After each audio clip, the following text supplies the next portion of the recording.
Now, there is a lot of evidence to the contrary, in large part coming from from Armorer Hannah Gutierrez Reed's trial. Well, joining us back on the show is film weapons expert Steve Wolf. Steve, welcome back to the show.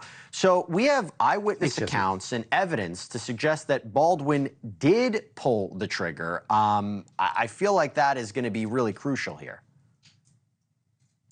It may be. I believe that he pressed the trigger. I don't think that gun could go off without pressing the trigger. Neither did the FBI.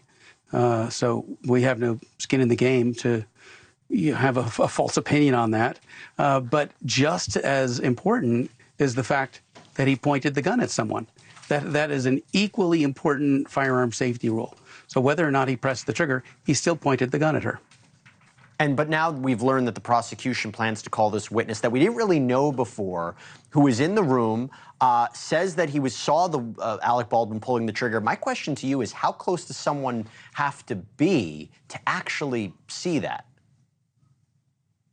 Well, what you could actually see was whether or not his finger was in the trigger guard.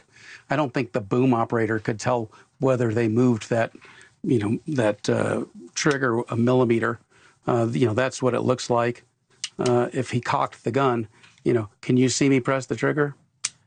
By the way, you told me that. You told me that last time you were on the show, that it's possible Alec Baldwin might not have even realized, right, that he pulled the trigger if he was in that position. That's right. That's right. That's right. If he was simply maintaining pressure on the trigger by virtue of the way he was holding the gun, it's just a slight amount of pressure there, and he pulls it back and lets it go. It's going to fire. But he might think he didn't press the trigger. But I want your opinion on something. Pointed a gun at someone.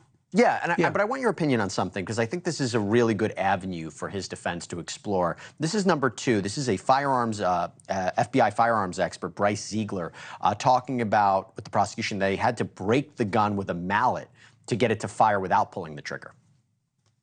In order for you to make the gun fire without pulling the trigger, when it was in the full cock position, you had to break it. That's what I had to do in my lab. It would not fire without pulling the trigger in the full cock setting without being broken. So, but here's the thing, as much as that hurts Baldwin, right, Steve, couldn't they say, we don't know if it malfunctioned. We don't know if the gun's destroyed. How do we know if the gun's malfunctioned, right? Yeah, well, there's no evidence that these guns have malfunctioned in the past, nor have they malfunctioned since. The only day in the history of the universe that this gun could have malfunctioned was the day it happened to be in his hand. So I don't think that's, that's really credible. Well, we know where Steve Wolf lies with this case, but good seeing you. Thank you so much for coming on again. Appreciate it. You bet, Jesse. Thank you. Thank you for watching. Go to NewsNationNow.com to find NewsNation on your cable provider. And don't forget to click the red subscribe button below to get more of NewsNation's fact-driven, unbiased coverage.